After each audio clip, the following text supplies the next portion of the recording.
माँ बाप है ना, तो वो माँ बाप का भी राइट नहीं है कि अपने बच्चे पर इस तरीके से तशद्दुद किया जाए, तो उनके खिलाफ भी कंप्लेन हो जाती है। तो टीचर्स का फिर क्या रोल रह गया है या कारी साहब का क्या रोल रह गया है। माँ बाप को भी औलाद जो दी गई है ना, वो अमानत के तौर पर दी गई है। पूरा हक इसी तरीके से नहीं दे दिया गया कि आप गला दबा दें औलाद का तरबियत के नाम पर। जो अगर पढ़ नहीं रहा, कर नहीं रहा, तो आप उसको मारें। सिर्फ और सिर्फ इजाज़त किस पर है? थोड़ी बहुत पिटाई उस वक्त जायज़ है जब नमाज नहीं पढ़ रहा हो बच्चा, बस। इसके अलावा कभी भी किसी बात का कभी भी इस्लाम में राइट नहीं बनता कि आप बच्चे को मारें, वो भी एज के हिसाब से मारना पीटना जायज़ है। मतलब कि बच्चा अगर छोटा है तो उसको तो बिल्कुल भी नहीं मारा जाएगा। एज के हिसाब से ही नमाज भी फ़र्ज़ है। जब अल्लाह ताला चीज़ नवाज के भी बिल्कुल भी ये हुक्म नहीं दे रहा कि मेरे लिए, मेरी नमाज के लिए बच्चों पर इतना तशद्दुद करो कि उनके जिस्म पर निशान बन जाएँ, तो आप कौन होते हैं? कि औलाद वो आपकी ज़रूर है, पर बंदा वो अल्लाह ही का है और अल्लाह ही उसके बारे में आपसे पूछेगा कि ये चीज़ मैंने आपको अमानत के तौर पे दी थी, आपने इसके साथ क्या सलूक किया है। अगर आपके बच्चों पर तशद्दुद किया जा रहा हो तरबियत के नाम पर, तो क्या आप बर्दाश्त करेंगे?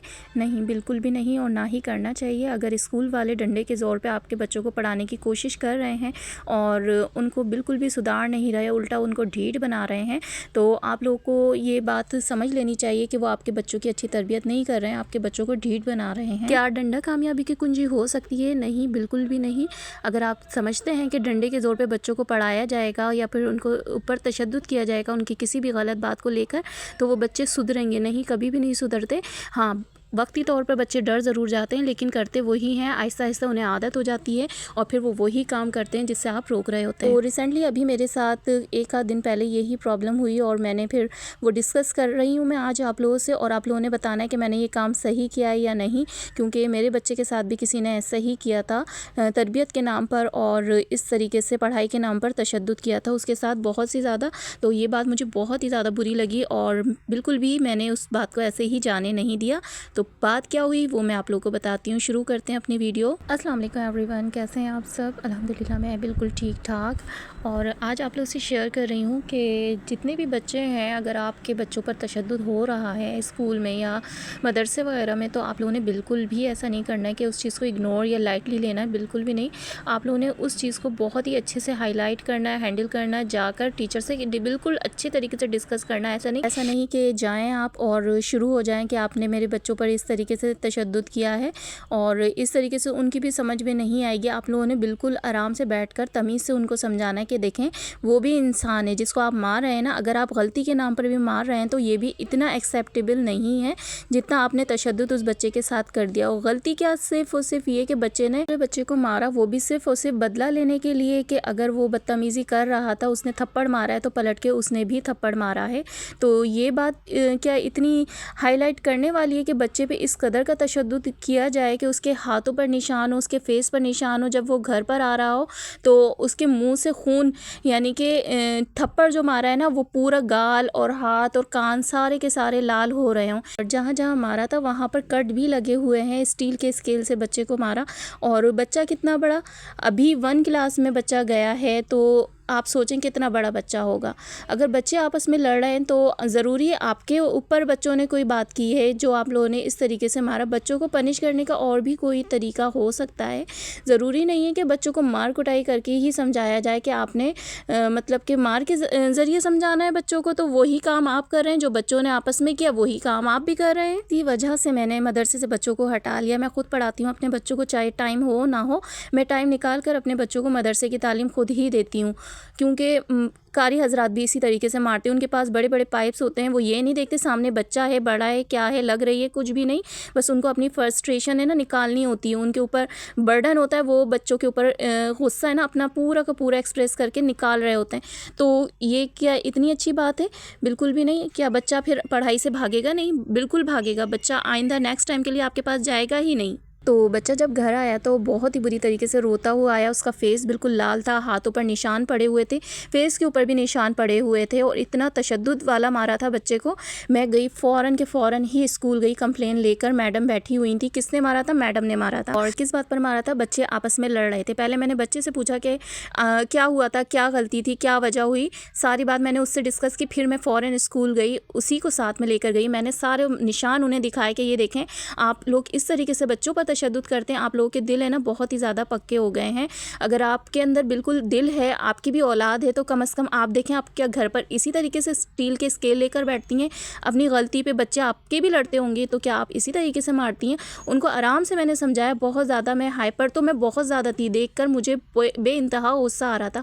कोई भी माँ इस तरीके से बर्दाश्त नहीं करेगी कि औलाद को कोई भी इस तरीके से मारे, चाहे वो तरबियत के नाम पर। ख़ास तौर पे बच्चों ने आपस में एक दूसरे को मारा, तो वही काम तो आपने भी किया कि उस बच्चे को भी मारा जिसने गलती की थी, पहले मारा था, और उस बच्चे को भी मार रहे हैं जिसने पलट कर मारा। उसकी क्या मिस्टेक थी? उसने टीचर से नहीं कहा, उसने बदला ले लिया अपना।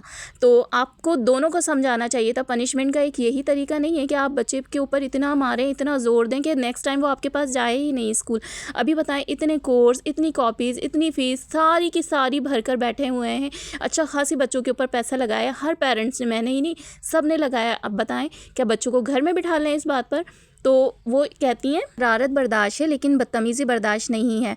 तो क्या मतलब, बच्चे बदतमीज़ी भी करते हैं तो उनको उन्हीं की लैंग्वेज में समझाया जाता है, फिर आपका बड़ा होने का फ़ायदा ही क्या है?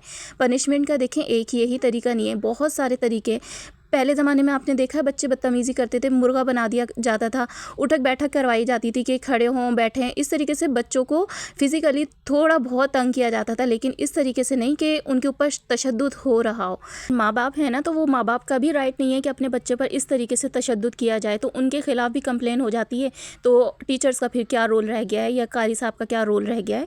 तो समझाया जाता है बच्चों को तरीके से। पनिशमेंट करने के और तरीके ये हैं कि बच्चों से राइटिंग करवाई जाए, रीडिंग करवाई जाए, उनको पढ़ाई के मुकाबले में उनको तंग किया जाए कि आप मतलब कि 20 पेज या जितनी भी मतलब कि टाइम हो, 2 पेज या 3 पेज आप लोगों ने राइटिंग करके दिखानी है। आप लोग लड़े हो, आप लोगों का ये एक्स्ट्रा काम है, या छुट्टी बंद कर दी जाती है पेरेंट्स को फ़ोन करके। ऐसा नहीं कि बिठा लिया तो पता ही नहीं है पेरेंट्स को, जब तक स्कूल में टीचर्स हैं आप 10-15 मिनट लेट भेज सकते हैं। ये कई तरीके होते हैं पनिशमेंट देने के। पहले तो ऐसे ही हुआ करता था, कौन सा इतना तशद्दुद होता था, लेकिन अब तो बच्चों को इस कदर का मारा जाता है। और मैं पेरेंट्स से कहूँगी कि आप लोगों ने बिल्कुल भी खामोशी से नहीं बैठना है, आप लोगों ने लाजमी जाना है और जाकर कंप्लेन करनी है। उन्हें पता चले कि उनके पीछे पेरेंट्स हैं जो आप लोग के पास आकर अपने बच्चों के लिए लड़ेंगे। अगर आप छोड़ देंगे ना तो वो उन लोग की आदत हो जाएगी। बोल रही थी कि बहुत ही कम ऐसे पेरेंट्स हैं जो पलट कर आते हैं, वरना तो कोई आते ही नहीं है। मैंने बोला उनसे यही तो मिस्टेक है कि आपके ऊपर छोड़ देते हैं, तो आप लोग के दिल इतने और हाथ इतने खुल गए हैं कि आप बच्चों पर इतना तशद्दुद करते हैं। डंडा आपके हाथ में होता है, आप ये नहीं सोचते कि अगले के बंदे के किस कदर की चोट लग रही है। एक डंडा ज़रा उसी ताकत से अपने हाथ पर लगा कर देखें, फिर आपको पता जाएगा कि आपने कितनी मतलब कि ज़ोर से मारा है डंडा, और बच्चे की किस कदर की तकलीफ़ हो रही होगी। यकीन कीजिए अगर कोई माँ अपने बच्चों को मारती है ना, तो एक मर्तबा वही डंडा उसी ताकत से अपने भी मार कर देखे कि आपके बच्चे को क्या महसूस हो रहा होगा।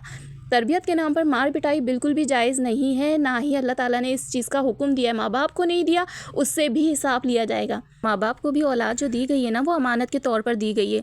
पूरा हक इसी तरीके से नहीं दे दिया गया कि आप गला दबा दें औलाद का तरबियत के नाम पर। जो अगर पढ़ नहीं रहा, कर नहीं रहा, तो आप उसको मारें। सिर्फ़ और सिर्फ इजाज़त किस पर है? थोड़ी बहुत पिटाई उस वक्त जायज़ है जब नमाज नहीं पढ़ रहा हो बच्चा, बस। इसके अलावा कभी भी किसी बात का कभी भी इस्लाम में राइट नहीं बनता कि आप बच्चे को मारें, वो भी एज के हिसाब से मारना पीटना जायज़ है। मतलब कि बच्चा अगर छोटा है तो उसको तो बिल्कुल भी नहीं मारा जाएगा, एज के हिसाब से ही नमाज भी फ़र्ज़ है। जब अल्लाह ताला चीज़ नवाज के भी बिल्कुल भी ये हुक्म नहीं दे रहा कि मेरे लिए, मेरी नमाज के लिए बच्चों पर इतना तशद्दुद करो कि उनके जिस्म पर निशान बन जाए, तो आप कौन होते हैं?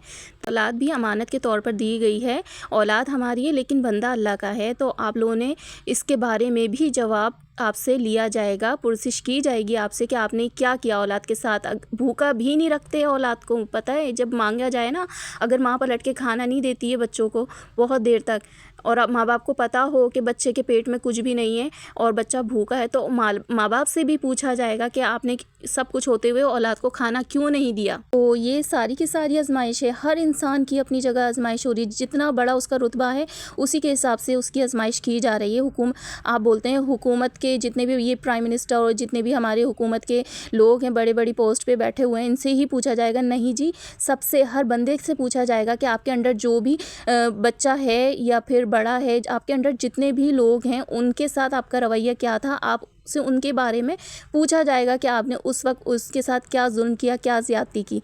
तो ज़रूरी है कि अपने बच्चों पर नज़र रखें, कभी भी ऐसी बातों को इग्नोर ना करें, ज़रूर जाएं कंप्लेन लेकर, बिल्कुल भी इग्नोर ना करें। इस तरीके से उनकी हिम्मत बढ़ती है और इस तरीके से बच्चे और ज़्यादा पढ़ाई से, हर बात से दूर होते हैं। कभी भी उनका इंटरेस्ट और ज़्यादा नहीं बढ़ता पढ़ाई पिटाई वगैरह करने से, हमेशा वो दूर ही होते हैं। अगर आप चाहते हैं कि बच्चों को मतलब उनके फ्यूचर में कोई अच्छा सा मतलब के पोस्ट पे चाहते हैं या अच्छा कुछ आपका एम है कि मेरा बच्चा ये बने, डॉक्टर बने, इंजीनियर बने, तो आपको लाजमी ये इस चीज़ का बिल्कुल ख्याल रखना चाहिए कि आपके बच्चों को क्या परेशानी है। बिल्कुल भी बच्चों को इग्नोर ना किया करें। और उम्मीद है कि मेरी ये बहुत ही ज़्यादा मेरे दिल पर लिखी हुई थी ये बातें, क्योंकि मैंने रिसेंटली ही कल ही मैंने ये सारी बातें फेस की हैं। मुझे बड़ी ही तकलीफ़ थी और बहुत सारे पेरेंट्स से भी मुझे यही शिकायत है कि वो नहीं जाते। मदरसे में भी इसी तरह का केस हुआ था जो मैंने बच्चों को हटाया है। मेरे बच्चे के पर तशद्दुद नहीं किया था कारी साहब ने, किसी और के बच्चे पर तशद्दुद किया था, लेकिन कंप्लेन यकीन कीजिए उस घर से नहीं आई जिसका बच्चा था। बाकी डर के सारे ही बच्चों के घर से, तकरीबन 4-5 बच्चों के घर से कंप्लेन आई थी कारी साहब के लिए कि इन्होंने बच्चे को इस तरीके से पाइप से मारा था कि उसके खून निकल गया था, वो बच्चा बेहोश हो गया था। तो कारी साहब के हाथ पाँव फूल गए थे, फिर पानी डालकर उन्होंने बच्चे को उठाया था। तो बच्चे डर के, जो दूसरे बच्चे थे साथ में, वो दूसरे दिन की छुट्टी करके फिर तीसरे दिन कंप्लेन लेकर गए थे, जिसमें मेरा बच्चा भी शामिल था, 3-4 बच्चे और भी थे। अभी भी ये ना सोचें कि आपके बच्चे को दोबारा मारा जाएगा इसी बात के पीछे कि आप कंप्लेन क्यों लेकर आए। आप फिर जाएँ, फिर कंप्लेन करके आएँ कि ये क्या बात हुई। तो इस तरह से बच्चों को बहुत ज़्यादा हरेस्ट किया जाता है। तो आप लोगों ने ज़रूर अपने बच्चों का लाजमी ख्याल रखना है और कभी भी अपने बच्चों को दूसरे के ऊपर डिपेंड नहीं करने देना है कि जैसा सलूक वो करें आपके लिए बहुत ही ज़्यादा आसानी से एक्सेप्टेबल हो। कभी भी नहीं। आपको अगर अपने बच्चे से ये परेशानी है कि पता नहीं इसने सच बोला है या झूठ बोला है, आप उसी के क्लास वालों से पूछ लें। आगे पीछे ही गलियों में रह रहे होते हैं और मेरे तो साथ में ही थे, घर का ही दूसरा बच्चा था, तो मैंने उसी से पूरी बात डिस्कस की। पहले अपने बच्चे से पूछा, फिर उससे पूछा, क्लास फेलो ही थे, तो मुझे सही बात का इल्म हो गया और फेस से और हर बात से भी मुझे पता चल रहा था। तो इस तरीके से मुझे पूरी बात कंफर्म हो गई थी कि मैडम ने बहुत ही ज़्यादा गलत किया है। तो फिर मैं जाकर बोल कर आई हूँ। बच्चा इतना ज़्यादा अपसेट था, फिर मैं उसे बाहर लेके गई, मैंने उसे चीज़ भी दिलाई और उसको छोटी सी पार्टी भी दी कि तुम परेशान नहीं हो, ताकि वो नेक्स्ट डे जो जाए ना तो फिर वो मैडम से ना डरे, खुशी खुशी जाए। और मैंने उसको अच्छे से समझा दिया है कि आपने बिल्कुल भी डरना नहीं है मैडम से। अगर वो फिर करती हैं बदतमीज़ी कोई भी, तो मैं फिर जाऊंगी आपकी कंप्लेन लेकर, लेकिन आपने भी ज़रूर टीचर से पहले शिकायत करनी है। टीचर सुन लेती हैं तो ठीक है, वरना आप लोगों ने इग्नोर नहीं करना। आप मैम के पास जाएं, वहाँ जाकर आप अपनी कंप्लेन करें। अगर वो फिर भी नहीं सुनते तो फिर मैं नेक्स्ट डे फिर जाकर आपकी कंप्लेन करके आऊँगी कि बच्चे ने आपसे पहले कहा था, आपने रिस्पॉन्स नहीं दिया। फिर इसी तरह से लड़ाई झगड़े होते हैं। और आज की मेरी रूटीन आपने देखी कि बहुत सारी चीज़ों को क्लीन किया है। जैसे ये मेडिसिन कब से बास्केट गुम हो चुकी थी, फिर सारी एक्सपायर भी हो गई, क्योंकि 6 महीने से ये बास्केट पता नहीं कहाँ थी और अब मिली है। तो सारी मेडिसिन इसमें एक्सपायर हो चुकी थी, सारी मैंने हटा दी हैं। सिर्फ जो ट्यूब वगैरह थी वो ही ठीक थी। इसके अलावा मैंने कोर्स जितना भी था पुराना वो सारा डिस्कार्ड किया है, सारा ही रद्दी में गया है, क्योंकि ये लोग लेते भी नहीं हैं पुराने। और इसी तरीके से जितनी पेजेस वगैरह थे वो मैंने कलेक्ट करके सेव किए हैं। और बहुत सारी मदर्स इसी तरीके से अपनी बच्चों की कॉपीज़ वगैरह रीसेट करती होंगी। सो होपफुली आज का मेरा छोटा सा व्लॉग आप लोगों को पसंद आया होगा। आप लोगों ने अपना भी ख्याल रखना है, अपने बच्चों का भी ख्याल रखना है और अपनी राय कमेंट सेक्शन में लाजमी मुझे बताइएगा कि आपके साथ कभी इस तरह का वाक़या हुआ है। फिर मिलते हैं नेक्स्ट वीडियो में। अल्लाह हाफिज़।